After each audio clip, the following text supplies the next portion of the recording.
Asham harka fuunee akkam jirtu daawwattoota televezyiinii mo'aa kun qophii keenya torbaan isin biraa gahuu sagantaan galateeffannaaf dhiifama keenya irraa eegaleera kan qophii kana qopheessee isiniif dhiyeessu Anildaan Alamsagadii gama kaameraatiin seenaa lammiin nu faana turaa hanga qophii keenya dhumatti immoo nu waliin turaan affeerraa keenya.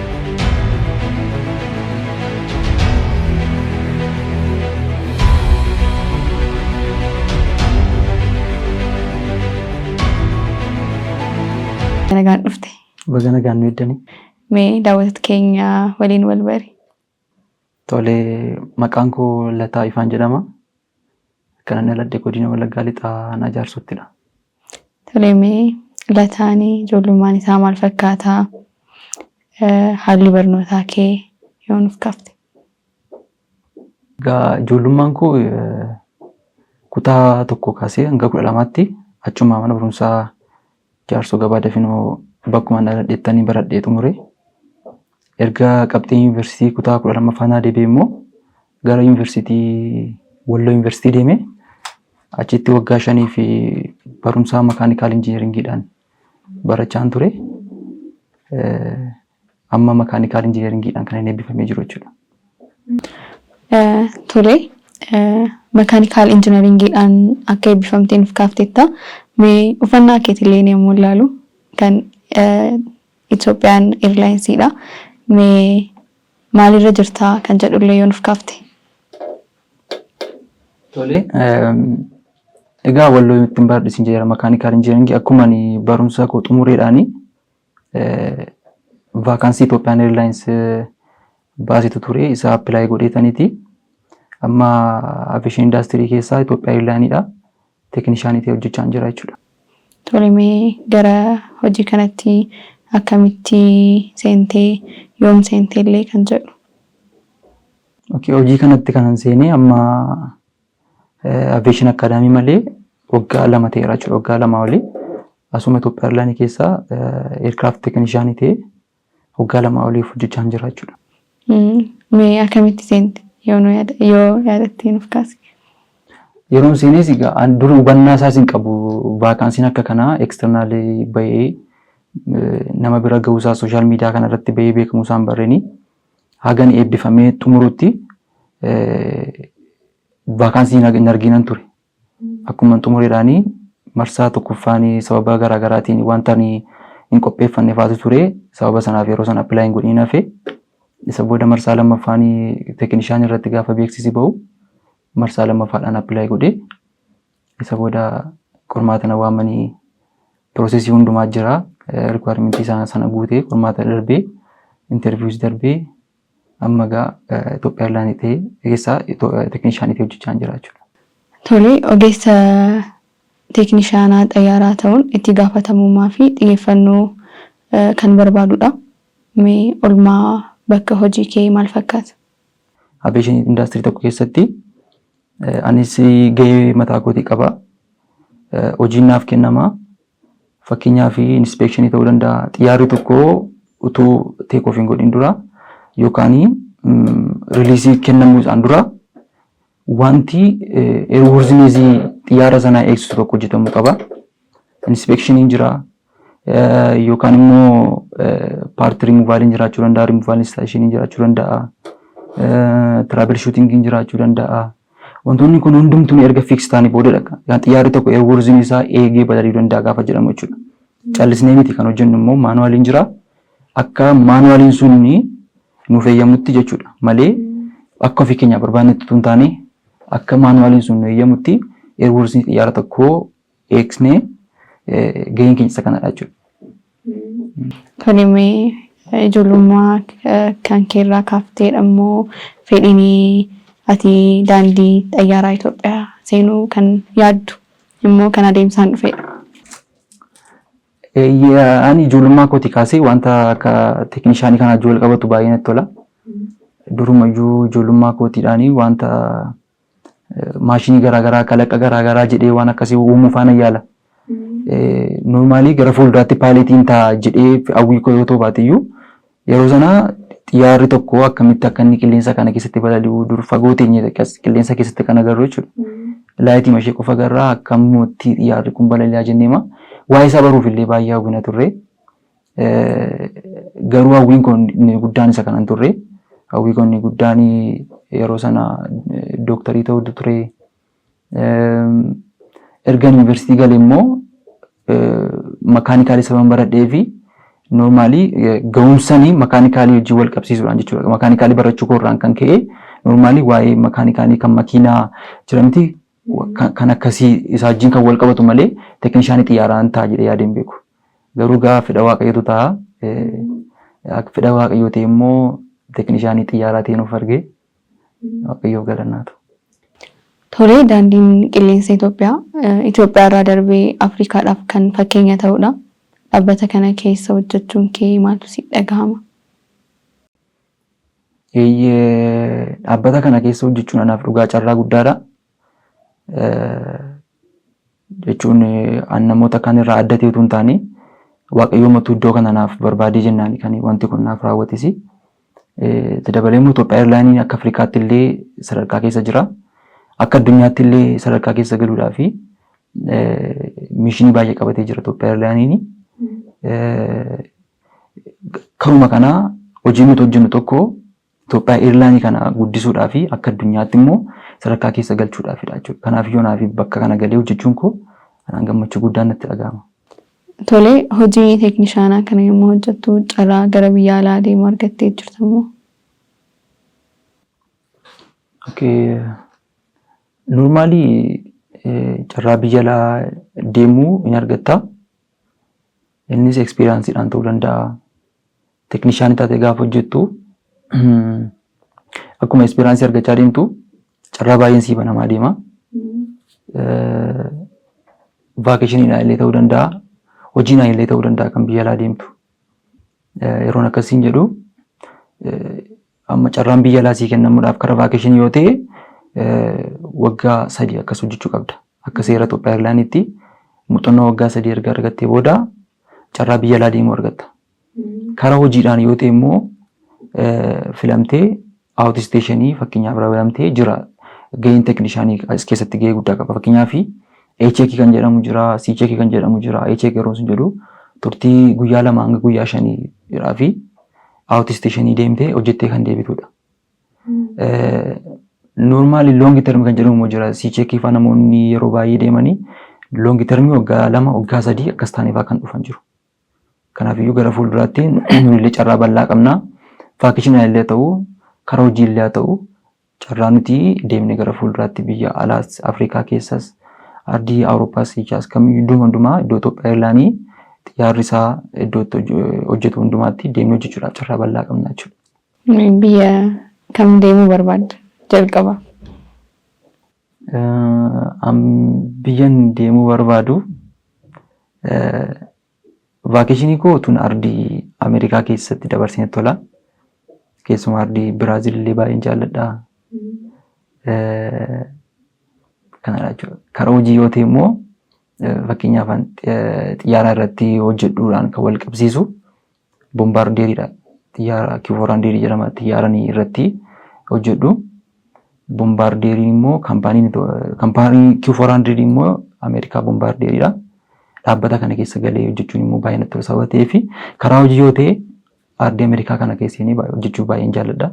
Boqonnaa vaakeshinii akka wal qabsiisu yoo ta'e immoo ardii Ameerikaa keessaa Biraazilii baay'een jaalladha.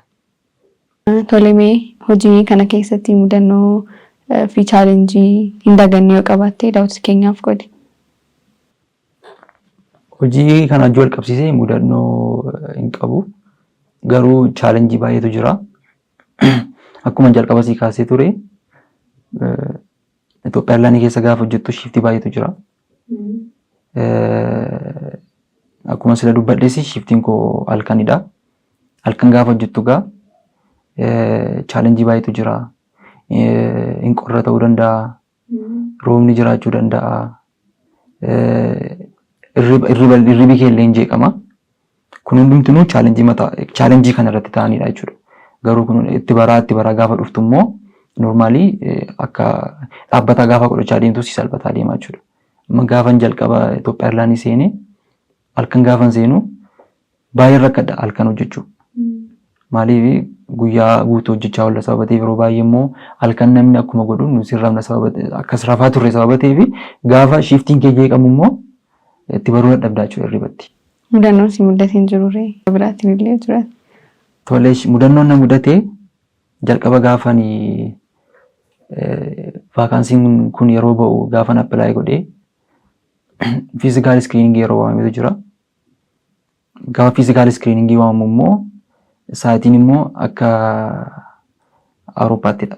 Yeroon akkasiin jedhu ganama ture kana waamame sa'aatii 8dha. 8 am jedha. Hangaruu wanta sa'aatii guyyaa keessaa sa'aatiin isaa booda sa'aatii 8tti waamame natti fakkaate nan ta'a.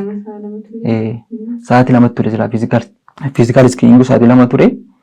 Hangaruu callisee amantaa mana keessaa sa'aatiin 8 yoongaa jedheen ta'a. Utuman taa'u sa'aatiin 5 akkas ta'e. Sa'aatiin 5 gaafa ta'u akka carraa bilbilee mucaa tokkoon hin deemnu sa'aatiin 8 ta'ee jaaban jedhee gaafadhuuni kan kee ganamaadhaan maaf hin deemnetti naan jedhe.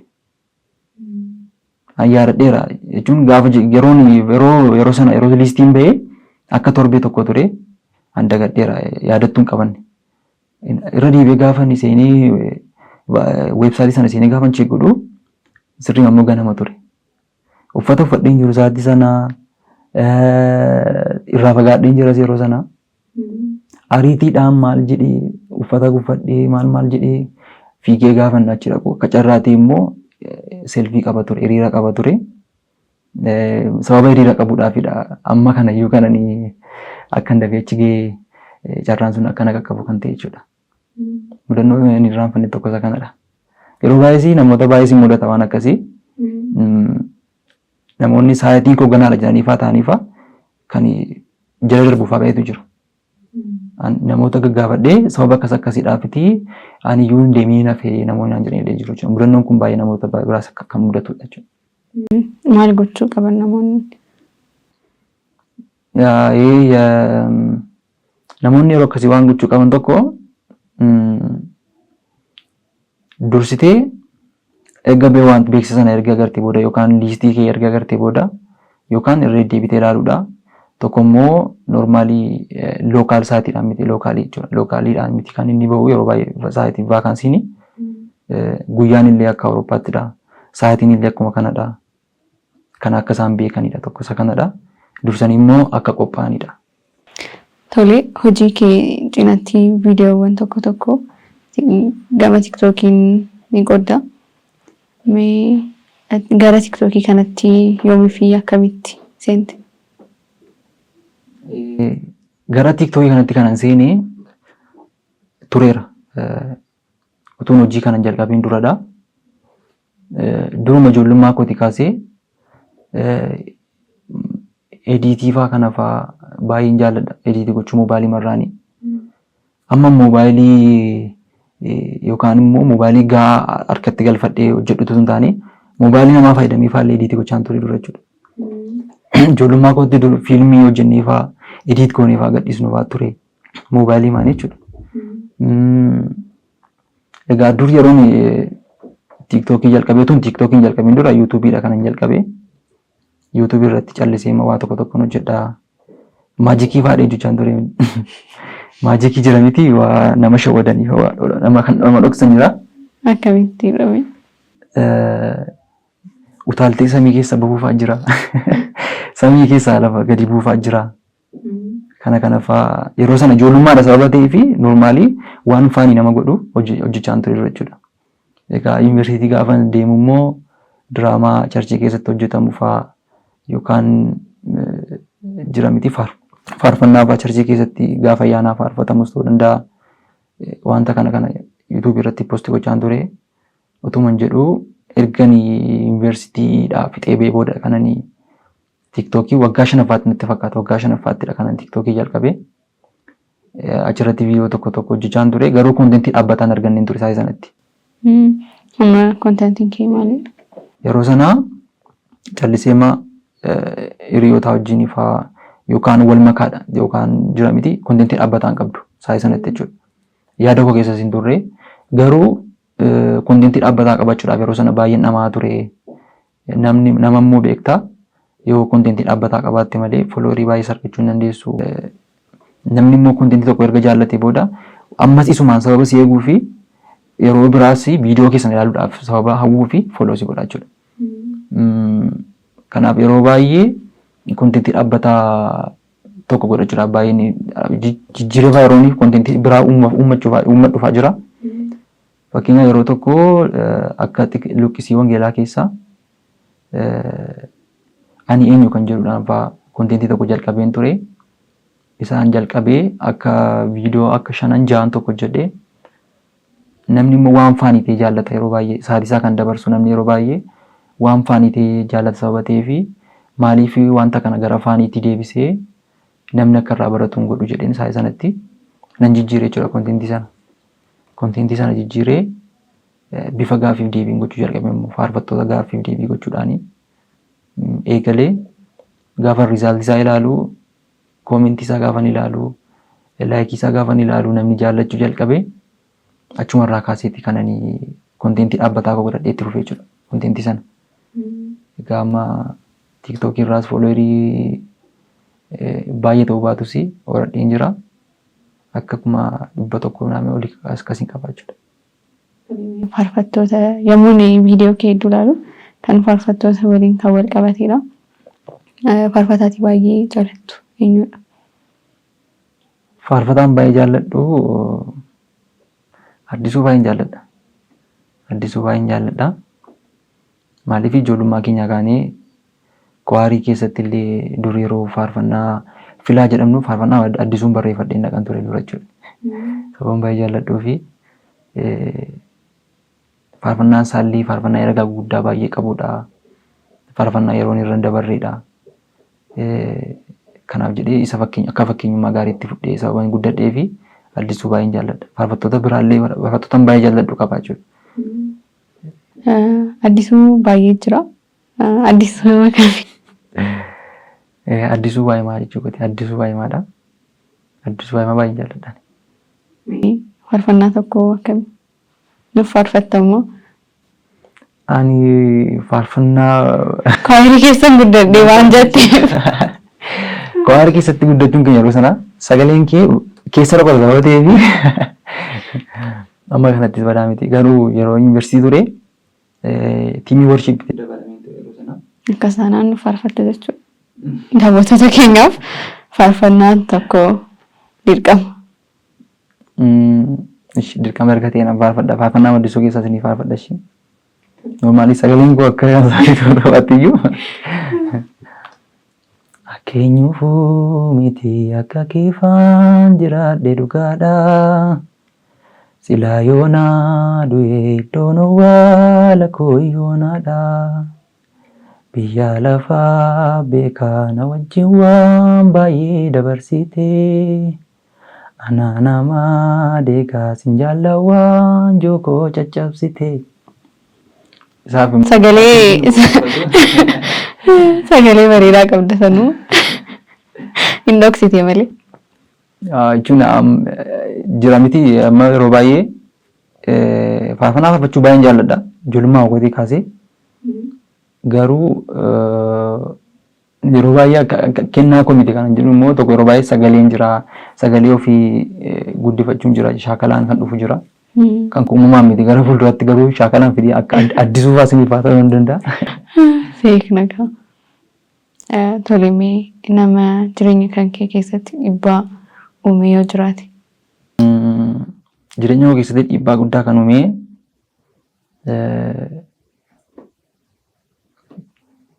tokko akka macaafa qulqulluudha jechuun dursa kan kennamuuf tokko macaafa qulqulluudha. Maaliif argadhus yoon dhabus macaafa qulqulluu keessatti kan ilaalu jechuudha. Yoon dhabes yoon argadhes waaqayyo biraa akka ta'etti kan amanu.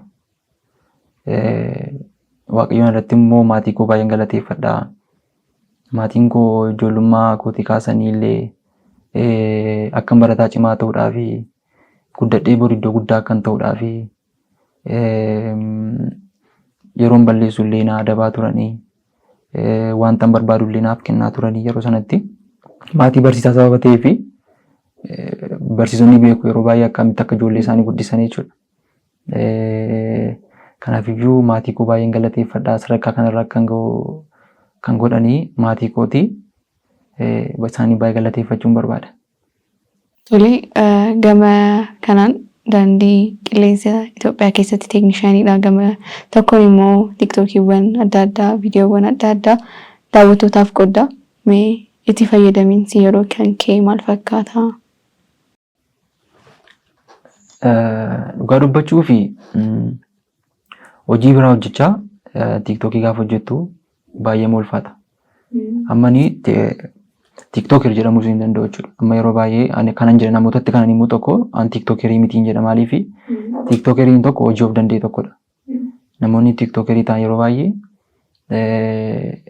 guyyaa akkamii sa'aatii akkamiitti akka hojjechuu qabanii lookeeshinii iddoo akkamiitti akka hojjechuu qabanii iskeejuulii godhatu jechuudha. Akka maaliif akkuma hojii tokkotti jechuudha.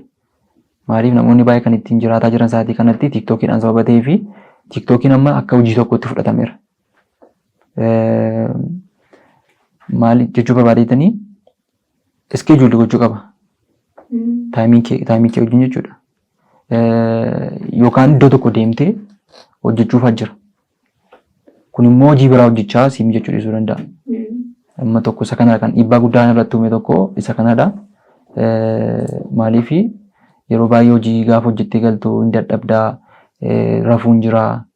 Erga raftee boqottee hirribaa kaatee booda immoo gaafa viidiyoon hojjedha gaafa jettu immoo sa'aatiin sun sa'aatiitti viidiyoon vaayiralii fasii ba'u ta'uu dhiisuu fa'aa danda'a. Sa'aatiitti namni baay'een fa'aa tiktookiin fayyadamee fa'aa ta'uu danda'a. Kun hundumtuu chaalenjii baay'ee qaba. Garuu chaalenjii kana hundumaa mo'achuudhaaf lamaan isaa wal duukaa deemsisuudhaaf itti madhamaa jira. Maaliif tiktookii isa kan dhiisuun barbaadu hojii gosa kanas dhiisuun barbaadu sabati wal faana akkamitti akka deemsisuu qabu moor irratti hojjechaa jira jechuudha. Tole mee asirratti akka naaf kaaftu kan barbaadu namoonni keessumattuu dargaggoonni yeroo ammaa tiktookii irratti yeroo isaanii hedduu dabarsan. Isaan kanaaf dhaamsa akkamii qabdaa? Akkasumas immoo fayyadamiinsi sooshaal miidiyaa keenyaa akkam ta'uu qaba? Sooshaal miidiyaan akkuma itti fayyadamteedha. Si fayyadasii si miidhasii. Maaliif namoota itti fayyadaman baay'ee isaanii agarreerra. Akkuma kana yoo seeraan itti fayyadamte si fayyaduu danda'a. Yoo seeraan itti fayyadamtu ta'e immoo si miidhuu danda'a. Si miidhuu danda'a gaafan jedhu tiktookiin tokko faayidaa irraa argattu hin qabdu yoo ta'e miidhamaa jirta jechuudha. Callistee yeroo keetti gubdee callistee achirra ooltee fi faayidaa argattu tokko qabaachuu dandeessa. Yookaan irraa barachuu qabda. Yookaan jira tiktookii irratti wanta garaagaraa gadhiifama. Viidiyoon barumsa kennu baay'ee jira. Spirituaalii viidiyoo baay'eetu jira. Normaalii faanii qofa yoo ta'e sa'aatii sanatti kolfitee maal taatee kan irraanfattudha. Nama fakkeenyaaf namoonni barumsa garaagaraa ittiin dabarsaa jiru. Normaalii suma kan biyya lafaa jechuudha. Amma isa fa'aa ittiin hojjenne tokko milkaa'umsaaf karaa nu banuu danda'a. Amma kan koo amma yeroo baay'ee ispirichuwaalii sababa ta'ee fi faanii fakkaata malee ergaa guddaa qaba. Kanas ofii kootiin jedhadheetu hin taane koomentiidhaan fa'aa namoonni fa'aa keessaan fa'aa yeroo naa barreessanii viidiyoon kee kolfisiisaa nama barsiisaa fa'aa jedhu. Moor amma fakkeenyaaf sa'aatii kanatti hin kolfisiise malee garuu ergaa guddaa dabarfadheera jechuudha. Tokko isa kanadha. Kanaafiyyuu tiktookiin waan baay'eetu jira amma sa'aatii kanatti immoo namni ittiin baay'ee beekamuudhaa fi hojii itti si beeksisu tokko hojjetteef miti sa'aatii kanatti jechuudha. Normaalii waan tokko kalaqxee hojjettee fi viidiyoon kee vaayiralii si beeknaan namni si beeka. Ija namaa duratti beekamuutu hin taane immoo laphee namaa keessa seenuudha. Inni guddaan jechuudha. Kanaafiyyuu ergaan karaa tiktookii kanaan namoota baay'eedhaan barbaadu tokko viidiyoo laalullee adda baasuu qabna. Sa'aatii itti fayyadama keenyaallee adda baasuu qabna. Tokko bu'aa irraa argachaa hin jiru yoo ta'e jijjiiruu qabna jechuudha yaada yookaan wanta laallu sana jijjiiruu qabna. Kana jechuun barbaade. Tolee gama ogummaa kan keetiin tiktookiidhaan hin dhuftamoo gara fuulduratti? Gama ogummaa kootiin tiktookii qaba. TikTokii qaba. Garuu normaalii voice overiidhaan kan hojjedhu. Sagalee qofaan kan hojjedhu. Akka followerii gara 10,000 wayii akkasidha kanan qabu. Yoon banadhee achirratti barumsa aviationii afaan Oromoo dheeraa TikTok irraanii achirratti waa'ee aviationii wajjin kan wal qabsiisu viidiyoo baay'ee hojjedheen jira achirratti jechuudha. Gamanumaanii achirra deemanii hordofuu danda'u. Kontentiin ammanaaf kaaftee afaan Oromoodhaan badaa hin jiru. Akkamiin eegalteeme? Kontentii an ammasiin jedhe kana yeroon jalqabee wantoota baay'ee ilaaleetaniiti. Maaliif yeroo baay'ee uummati keenya yookaan sabi keenya afaan Oromoodhaan barumsa baay'eetu isa barbaachisa. Fakkeenyaaf karaa aviationii keessumaa. Amma sooshaal miidiyaa garaagaraa irraa afaan Amaariffaadhaan afaan Ingiliffaatiin baay'ee wal barsiisu. Ani immoo gaafan kana ilaalu akka inni afaan Oromoodhaan hin baramnedha. Hin agarree jechuun hin danda'a jechuudha. Karaa aviationiidhaan barumsi afaan Oromoo akka hin jirreetti kan beekan. Kanumarraan ka'uudhaan maaliif TikTokii tokko banadhee yuuzarneemii biraadhaan banadhee waa'ee aviationii maaliif hin barsiisu jedheetan eegalee yeroo sana.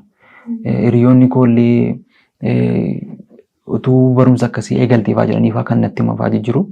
Achumarraan kan motiveet ta'uudhaan jalqabeen jira. Maqaan sooshaal miidiyaa kootii TikTok irraa karaa ittiin barumsa aviationii kana dabarfadhu tokko aviationii afaan Oromoo dheera.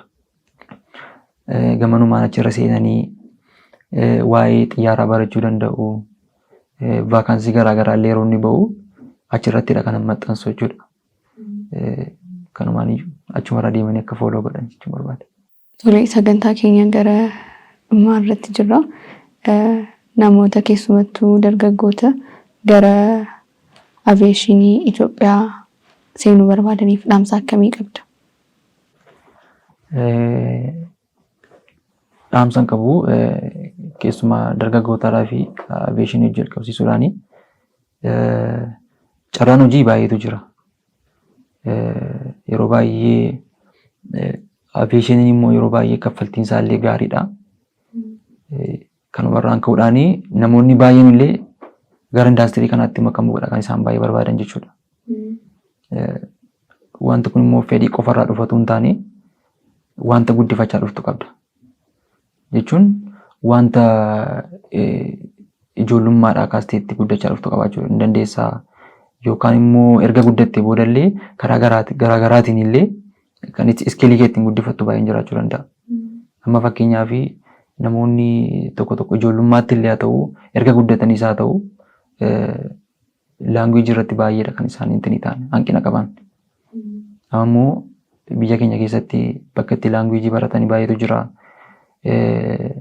Laanguweejii afaan Ingiliffaa normaali yoo fluentii ta'uu baateyyuu maaliif afaan naachuraaliin keenya afaan Oromoodha mitiree yoo Ingiliffaa kan itti dhalannee itti guddanne yoo ta'uu baateyyuu karaan ittiin guddifannu baay'eetu jira. Maaliif normaali perfeektii utuu hin taane waan tokko gaafatamtee deebisuudhaaf yaaluu qabda. Konfiidensii si gaafata. Kanaafiyyuu konfiidensii qabaachuu qabda. Afaan Ingiliffaa kee illee fooyyeffachuu qabda. Karaa yeroo fakkeenyaaf vaakaansii baay'eedha kan ba'u Itoophiyaa irraan wal qabsiise. Paayiletiin jira, teeknishaaniin jira, kaabiin kiruun jira, baay'eetu jira. Teeknishaanii wajjin wal qabsiise yeroo baay'ee vaakaansiin ba'u gireed 12 gaafata, digirii 0 ni gaafatu jira. Kanaafiyyuu carraa kanatti fayyadamuu danda'u jechuun barbaada. Tole, sagantaan keenya galateeffannaaf dhiifamedha. Namoota jireenya kan kee keessatti dhiibbaa gaarii uuman si jajjabeessan akka galateeffattuuf akkasumas immoo namoota dhiifama gaafattu si jiraatan asumaan carraasiif kan. Tole, hundaa dura akkuma jalqaba dubbadhee Waaqayyoon baay'een galateeffadha. Itti aansuudhaan akkuma silesii kaasee ture maatii koo baay'een galateeffadha. Maaliif of dandeesseetta jedhanii illee miti kan isaan nan dhiisne jechuudha. Amma irraatti illee baay'een na gargaaru. Na bilbilanii haala kootii na gaafatu. Maatirraa fagaadhee sababan jiruu fi mana kireeffadheedha kanan jiraadhu as jechuudha. maatii koo hiriyoota koollee hafuuratti kan baay'ina jajjabeessan jiru. Hiriyoota koo tiimii hafuuraallee qaba. Isaanillee yeroo ni qormaata sana qoramee amman interviyuu faa kana faa darbutti illee baay'ee naa kadhachaa turan.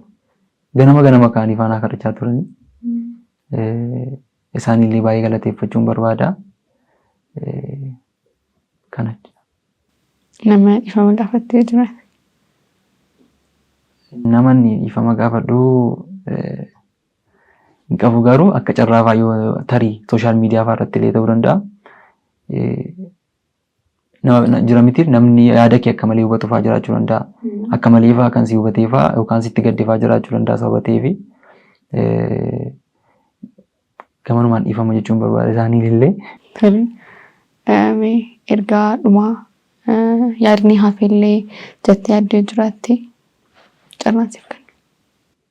Gara dhumaatti dhaamuu barbaadu.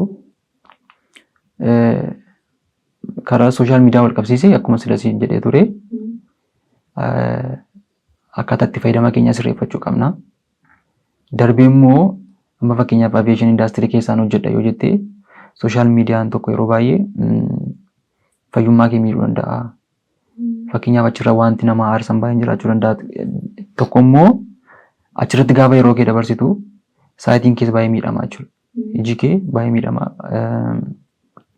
Maaliif fakkeenyaaf gaafa meedikaalii seentu wantoonni ilaalaman baay'eetu jiru. Gurri kee ilaalama, dhageettiin gurraa kee, saayitiin kee ilaalama. Kana hundumaadha kan chaalenjii wantoonni jira miti wantoonni kana hundumaa erga dabartee boodadha kan darbeera jettu jechuudha. Malee qormaata darbuun jira erga qormaata dabartee booda interviewuun jira. Piroosesii kana hundumaa keessa erga dabartee booda meedikaalii faarra geessiif akka kufuu dandeessu sababa ta'eefi gamanumaan wantoota ija keenya miidhuu danda'anii fayyummaa keenya irratti wantoota dhiibbaa qabaatan irraa fagaachuu qabna jechuudha. Egaan daawwattoota keenya qophiin keenya irraa isa kana fakkaata. Qophii keenya irraa waan baay'ee akka irraa barattan abdii keenya kan qophii kana immoo qopheessee isin biraa ture. Ani Ildaana Lamsaggadii gama kaameraatiin Seenaan Lammeen nu faana tureera. Torbaan immoo keessummaa haaraan walitti deebinaa hanga torbaanii torban gaarii sanbata gaarii.